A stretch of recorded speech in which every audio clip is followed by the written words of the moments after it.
Class, class, class, please. I'd like to talk to you from you too, Tazewell Engel. Sit down while you still can sit down. As you know, tomorrow is the glorious 4th of July, and I shouldn't have to explain to anyone the significance of that statement. You all should know this. It is the birth of our nation, as we know it. And tomorrow there isn't going to be any class here. All instruction, it will not happen tomorrow. There will be things that will be happening out on our green. For instance, we're going to have some games of graces, hoop and stick. Someone or someones will be doing some quotes for points. And, of course, speeches, and a reading of the Declaration of Independence, which is what tomorrow really is all about. Oh, and there will also be a box social tomorrow at 11:30 of the clock. And I am given to understand that one of the boxes up for blind bid is yours, Keziah Peters. Is that correct? I wish you luck. I wish you a lot of luck. Now, since tomorrow is the birthday of our nation, can anyone here, with a show of hands, tell me how many years old our nation? You have a very fast hand there, young lady. Please stand and tell the whole class how old or how young is our nation. 74 years. That's very good. Have a seat now. Put away your pens, your pencils, your books, your slates, paper, if you have any of these things.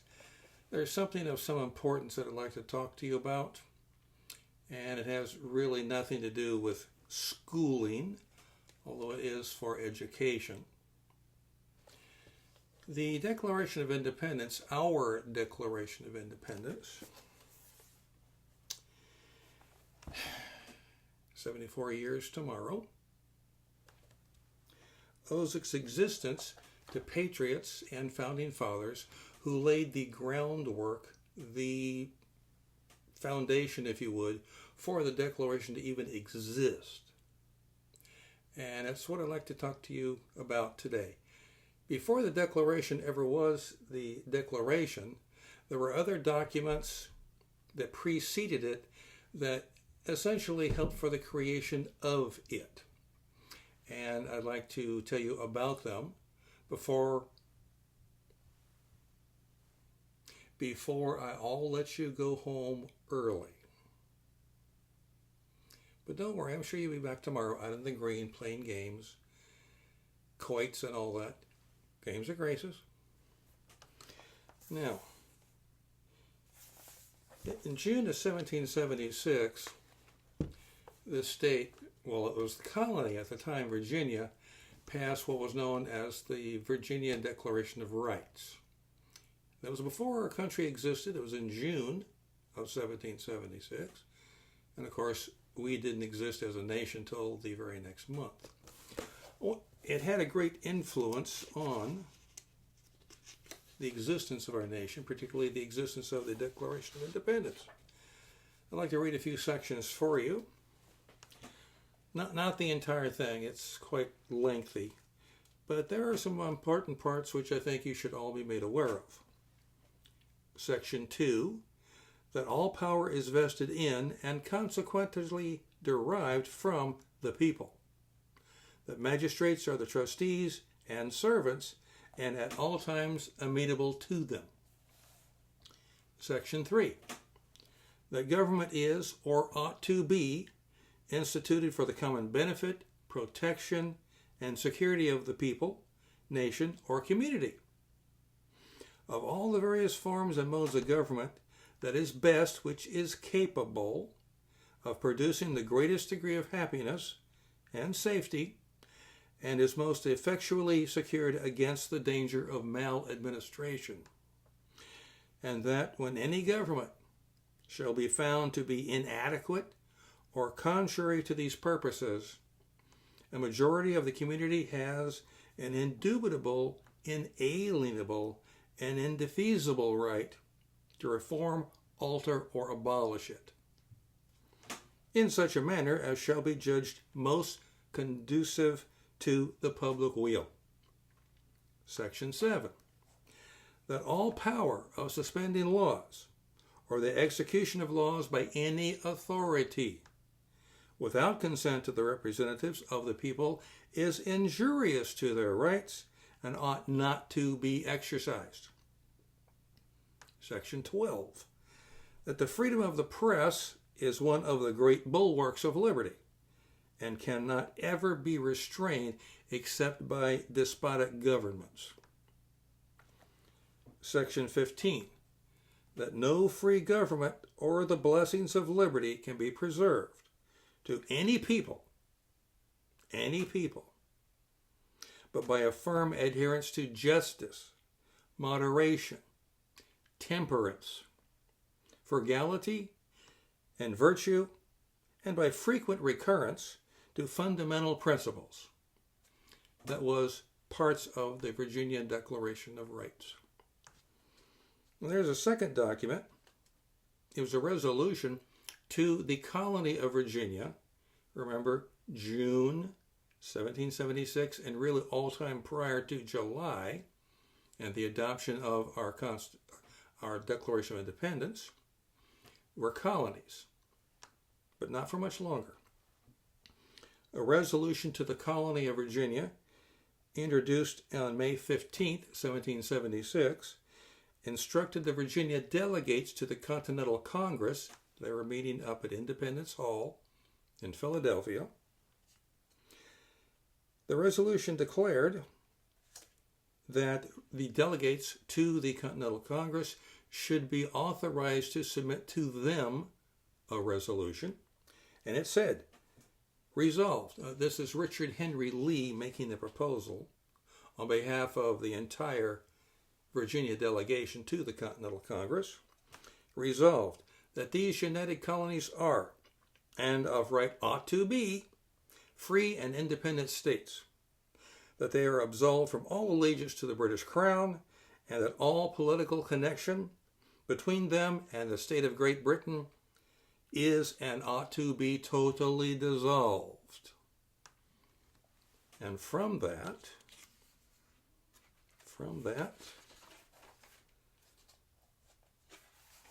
our Declaration of Independence was actually an outgrowth of these and other documents. The two that I read for you were not the only ones.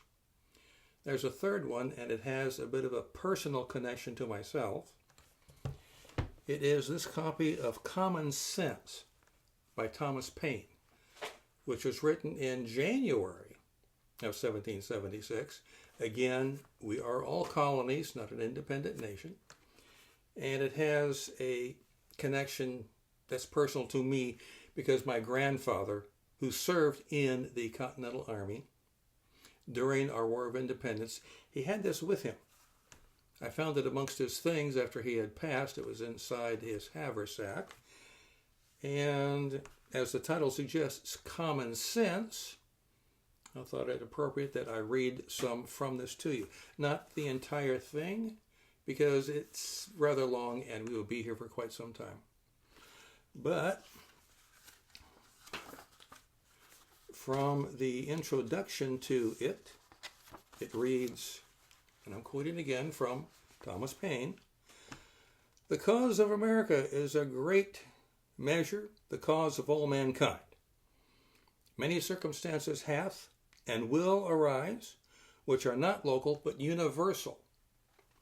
And though the principles of all lovers of mankind are affected, and in the event of which their affections are interfered, the laying a country desolate with fire and sword, making war against the natural rights of all mankind, and extirpating the defenders thereof from the face of the earth, is the concern of every man to whom nature has given the power of feeling."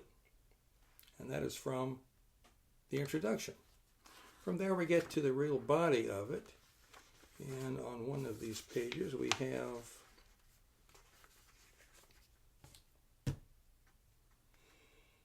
Yeah. Concerns the happiness of the governed. And this is frequent interchange will establish a common interest with every part of the community. They will mutually aid and support each other, and on this, not on the unmeaning name of king, depends the strength of government and the happiness of the governed. Another part. We know this is written by Thomas Paine, although at the time it was written by author.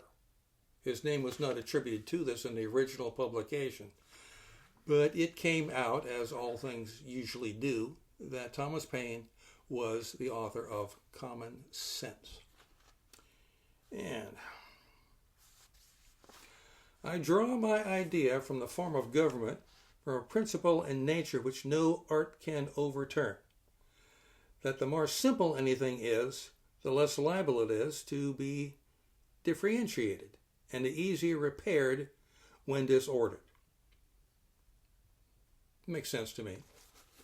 Simple is good. And in another section, we have, there is something exceedingly ridiculous in the composition of monarchy. It first excludes a man from the means of information, yet empowers him to act in cases where the highest judgment is required. The state of a king shuts him from the world, yet the benefits of a king require him to know it thoroughly. Wherefore, the different parts, by unnaturally opposing and destroying each other, prove the whole character to be absurd and useless. We do not have a king. We could have had a king. We decided, no, we've done this before. We're through with it. We're not going to do this again. We have a president who is not a king. And a king is not a president.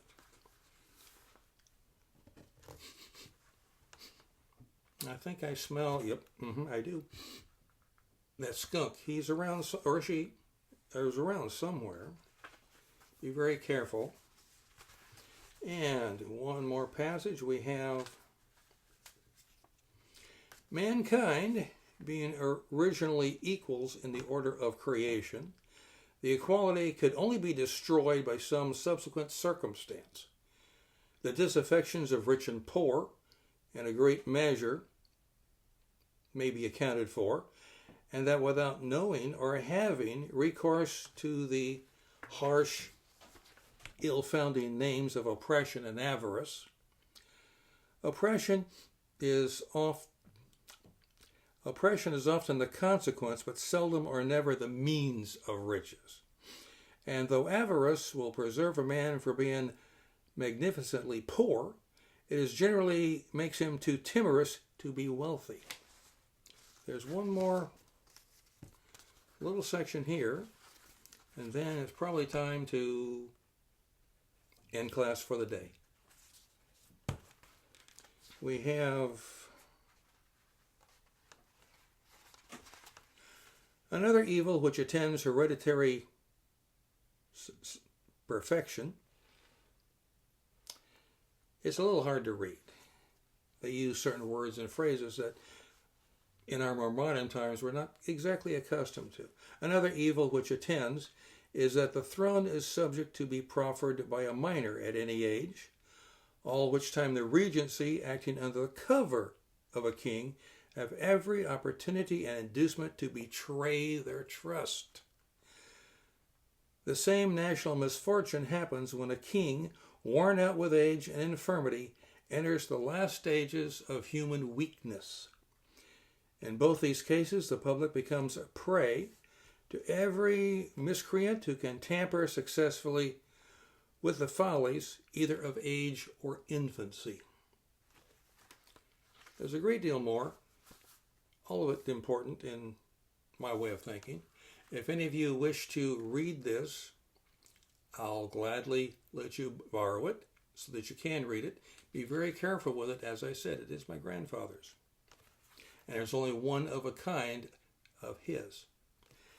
And with that, let's look. No. Ray boys, both of you, just have a seat. You're out of here when I say you're out of here. Class is dismissed when I say so, not before. Thank you, ladies, for being attentive and cooperative. And that is it for today. I wish you a long and prosperous rest of the year, and also a fun day tomorrow. I'm hoping you all will enjoy yourself. And remember what I have told you. Remember what tomorrow is all about. Our existence, our very existence as a nation and as a people. The people of the United States of America.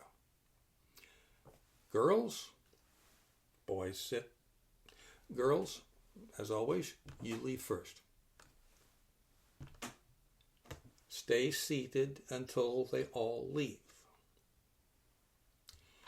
You can be so impatient at times. Oh, there, fine.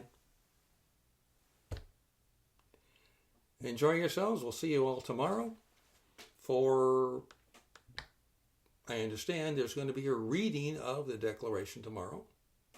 We'll have to see what that's all about tomorrow. And with that, I think I shall just go home. Let's see, who am I staying with this week?